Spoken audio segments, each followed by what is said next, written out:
I wanted to put myself in outside of my comfort zone and make a little video today because I feel like I'm being subjected to the social media algorithm, and I feel like the lessons I have learned the hard way the last 10 years are worth sharing. So I did write this out. I'm going to read it so that I don't go off track, but I just wanted to put this out here in that format, as in video format as well. So this is not going to be perfect, and that's okay. I'm going to put aside my perfectionism and share with you just from my heart, so you can hear my voice, so you can know that I'm not crazy. I'm not perfect. I absolutely make mistakes, and that's actually the point of my whole message. When I look back at the last 10 years, I think what I've learned the most is how to practice humility in everyday life. And notice I said practice. I certainly do not have this perfected. But because of my involvement with the scientific community over the past 10 years, I've learned the value of being willing to change my mind when presented with new information, of being willing to say, you know what, I was wrong. I've learned the value of not taking it personally when someone points out that I have been believing incorrectly.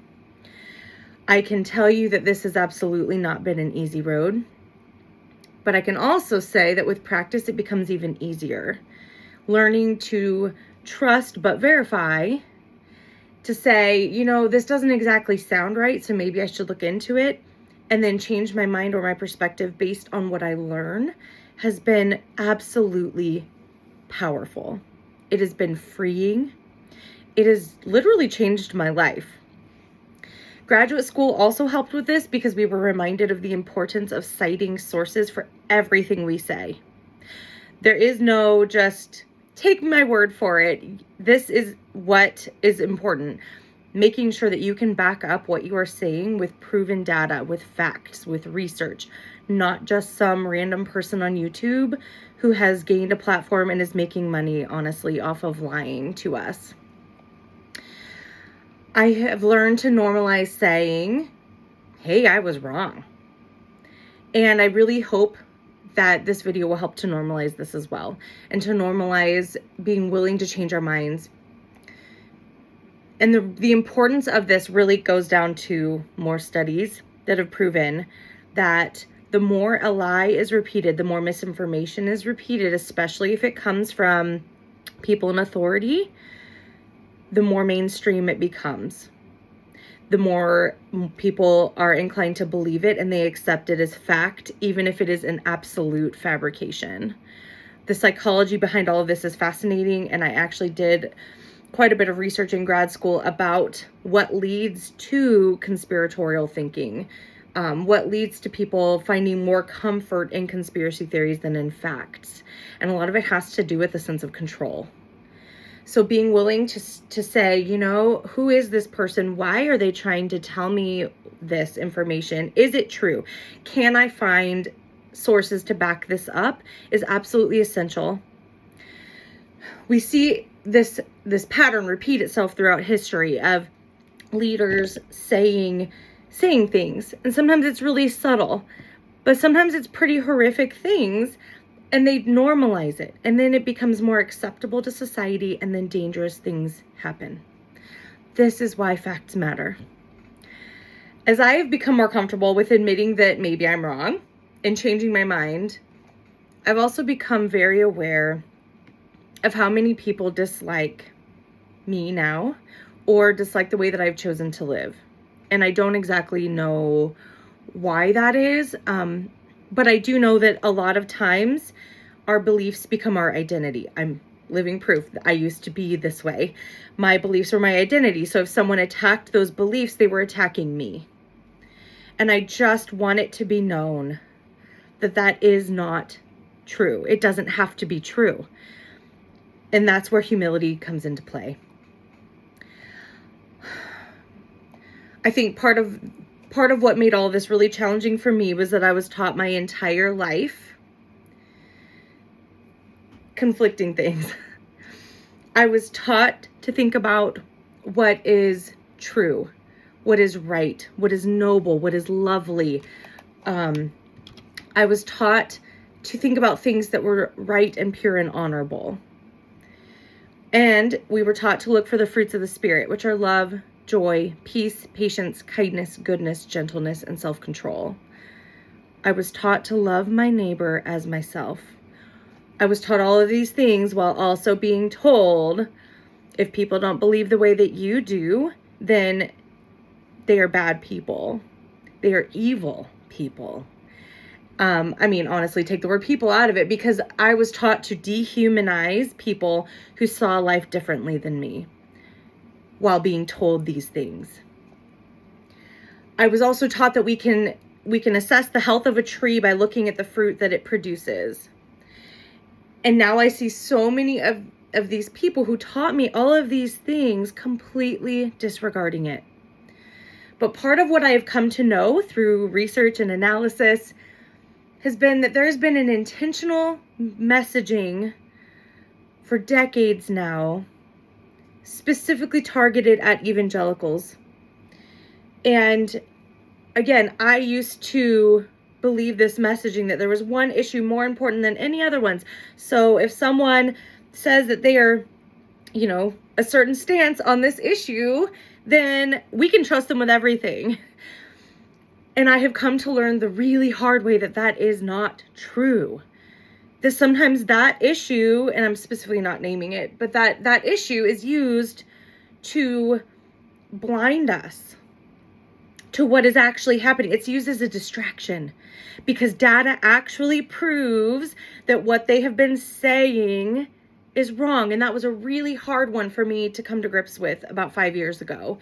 None of this is easy, but I can tell you that it's worth it. It is worth it to embrace humility, to realize that it's okay to say, I don't know, but you know what? I know that there are experts who do, and I'm going to listen to them. It can improve your interpersonal relationships if you let it, but it will also help depolarize our country right now because different sets of facts are being spread. Some of them are definitely not verified. In fact, they're entirely fabricated. No citations, no sources, no data. And yet, a certain segment of our population has been conditioned to believe whatever their party says, even if it's completely false. And that is dangerous. Some of the policies we've seen come out of the last 6 weeks are not based on fact. They claim to be, finding all this fraud and abuse and all of this, when in reality, they're not. They are breaking rules. They're breaking the Constitution. They are doing things that are not actually going to benefit the American people. This is why it's so important to choose to be American, not partisan. Because, and this can happen in any party, but they may want to deceive you, and they know how to do it. So being willing to ask yourself, am I being misled, is critical. So my challenge to you today is to not blindly believe what anyone says to you. You can trust but verify. And if you find that you have been misled, normalize saying, you know what?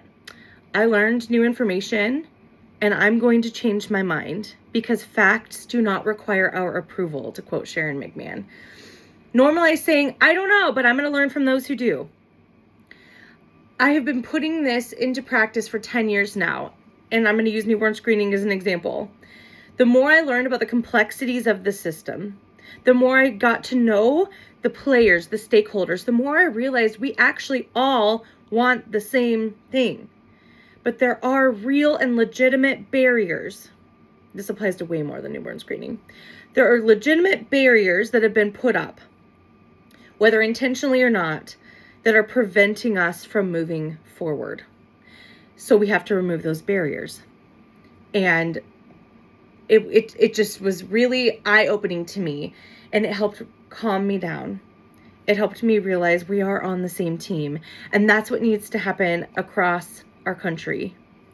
We are all Americans. As Sharon also says, to paraphrase, we should not be cheering for our mutual destruction. We are all on the same boat, to use that illustration. We're all on the same boat. So we need to be working together to make sure that boat stays afloat, to make sure that it stays going in a direction that benefits all, not the wealthy, not just billionaires, all. Because we are all humans, we are all people, and we all deserve a good life. Our Declaration of Independence talks about how we are all endowed with inalienable rights of life, liberty, and the pursuit of happiness. And right now, that is not true for everybody in our country. And right now, some of the policies that are being proposed are not good for everybody in our country. And I know it's going to be really hard for some of you to accept this, but I come to you as an American, as someone who is nonpartisan, as someone who deeply cares about history and understands the Constitution. I understand the framework that our founders put forward.